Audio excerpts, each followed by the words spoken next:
Yo, yo, yo, it's D.Arthur in the building. I'm talking to you guys today about semen retention. People will stare at you.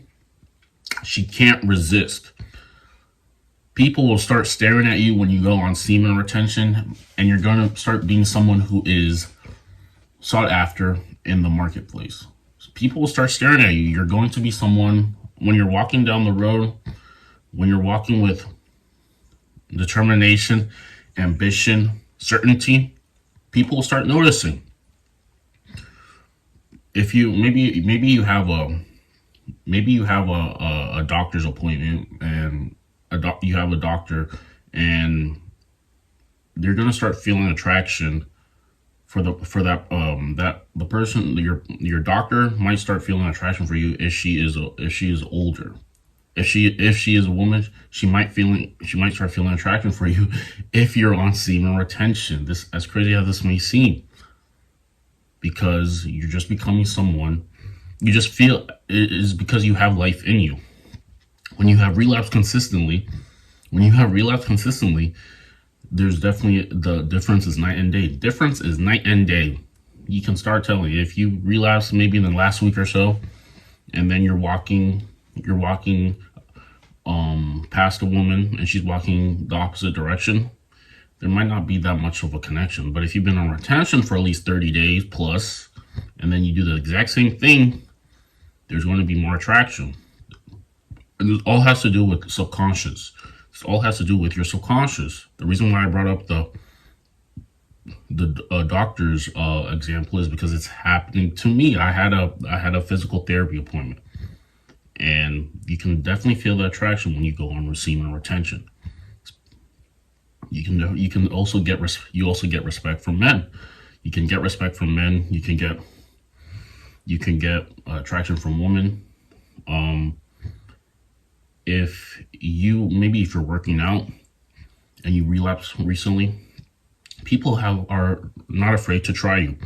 They might walk right in front of you when you're doing some of your sets, and they might not ask you if you're using a weight. Maybe if you're squatting or something like that, they might just take them. The opposite is when you're in retention, people will ask you. People will make sure that you're not using it just because of how you're behaving. The more present and the more in zone you are, the less likely people are to try you. Just because people don't want to knock someone off their focus. They do not want to knock someone off their focus. If you're looking around, it doesn't seem like you're in here. It doesn't seem like you're in the physical location. It just seems like you're physically there, but your mind is somewhere else. People are more likely to try you. People are more likely to want to test you because they don't seem you fit as someone who is present. This is the same thing if you're on a date. If you're on a date with a woman and you've relapsed recently, it may not come off as the same. It may come off as there's some sort of inner struggle that you're living with, and this is making you mentally unpresent for for this date. But if you're on retention, if you've been working out consistently, if you've been meditating, if you're in sync with life, there's going to be a subconscious difference. You're probably going to hear back from her. She's probably going to remember you. Attraction happens when she is not thinking about you. So you have to leave a good impression. And you start doing this by going on retention, by being in the present moment, and by always just feeling as if you have things under control. Even if you think you don't, it just seems like you do. People will start staring at you. Maybe you're at a restaurant. The waiter is going to give you more eyes. They're going to be the better you feel about yourself physically and mentally, the more people will be more comfortable. The reason why people aren't comfortable around you is because you're not comfortable with yourself. You have to retain people. A lot of the red pillars, manosphere, all these guys talk about all these different dynamics with women, all these different things that you can do, yada yada yada, how you look, how you're dressed. So these things are important, but the one thing that they're missing the mark on is How comfortable in your masculinity are you? How comfortable in your masculinity are you? The more comfortable you are in your masculinity, a lot of things are going to be a bit different. It's going to be a different. It's going to be a different dynamic. You can quote unquote break some of the rules that they said not to break because you're comfortable in your masculinity. They're not comfortable. They're not 100% comfortable in their masculinity. That's why they're telling you to not do some of these things. You have to be 100% plus comfortable in your masculinity. Once you're comfortable in your masculinity, the things that they said for you not to do, you're more comfortable to do it just because you're comfortable. It comes down to how comfortable are you. People talk about, people are saying, oh, well, what's there to be happy about? I'm not happy. They're depressed. And the reason why this is because they haven't found something that they're in love with that they can work on consistently to build something great in for themselves in the future. You have to be your number one fan. You have to find something that you're super happy with creating and building, spending your free time on, that makes you happy deep down, that makes you more ambitious, and it has a greater purpose than woman attraction in general. So if she curves you, if she's indifferent from you, if she's acting unenthusiastic to be with you, it's fine, because you have something to fall back on. You have something else that you can work on to make yourself even better. So the next person won't think the same. But guys care too much. They have nothing going on. They're too available. They have nothing going on. Other than their jobs, what else do they have going on that is filling them with purpose? They have to find out what their real purpose is. And the reason why you do this, and the reason how you do this, is by meditating. It's by trying different things out. Is by being curious. Is by, regardless of what the statistics say, you're going to try it until it doesn't work out for you. This is it. But guys are too afraid to start. They are too afraid to start, and this is why they never get anywhere. You have to find your purpose. You have to find your deep calling in life. You have to find your soul mission. There's a difference between having a job and having a soul mission. You have to find out what your soul mission is. This is the only way that you can. If she curves you, if she's unenthusiastic, if she's acting distant, you can shift your attention from her to what your purpose is, build that up, and then eventually someone who fits more of your life will stick around. The bottom line is, you have to be who you want to attract. You have to be who you want to attract. If you want to attract a girl who's attractive and treats you very well and is happy to be with you, then you have to feel those emotions in yourself. You have to feel as if you're the luckiest person in the world. You have to build yourself to be that person.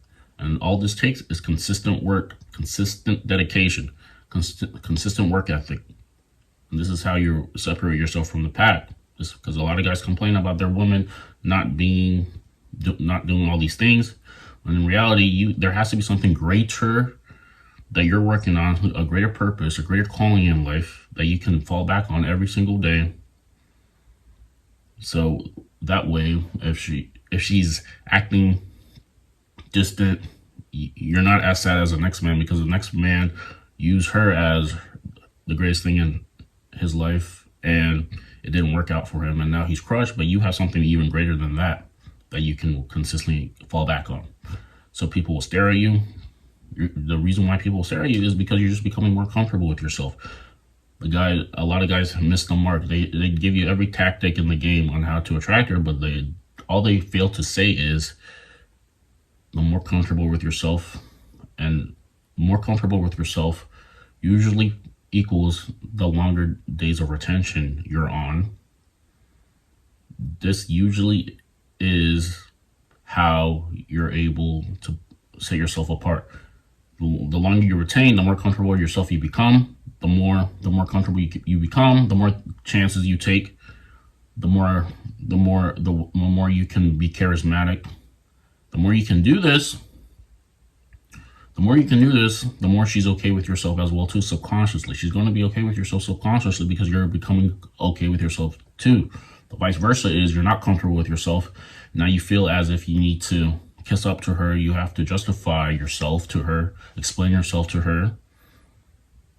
And this is what This is what repels attraction. You have to be more comfortable with yourself. You have to be present. You have to be in the moment. You have to be physically working on yourself. You have to be working yourself 24/7. You have to become the prize. Once you're able to do this, it's easy. All the woman and man dynamic is easy. There's a greater polarity between you two. There's a greater attraction pull between you two, and things are going to be a lot better. So, I mean, before you buy any pickup book, do cold approach, all these things, how comfortable are you with yourself? How indifferent are you when if she says no? When she starts playing games, how crushed do you become? A person who won't become crushed is a person who has something to fall back on, someone who has purpose, someone who has something greater in his life that he's working on. Like I said, a lot of guys just are not busy enough. They're not busy enough. They're not working on something that keeps them up at night. They're not working on something that they're always thinking about. They're not obsessed with their success. You have to be obsessed with your success. Your success has to be your number one thing that you have to have as a man. The more you're able to do this, you can fill your role. She can fill her role, and things are going to be a lot better for both of you guys. But if you're not filling your purpose, if you're not doing the things that you know you have to be doing, it's going to be a rocky road for the both of you. If that makes sense. So people stare at you because you're becoming someone to stare at. You're becoming the catch the longer you retain, because of your masculinity, because of how present you are, because of how comfortable you are, because of how much you're evolving into the person that you really want to become. And people will notice this subconsciously, and things are going to be you're going to have an optimistic attitude about life. And what more could you ask for? That being said, like, comment, subscribe, book a free call down with me down below. Watch out for my oncoming webinar, How Guys Use Online Dating Blueprint to Get Dates Online.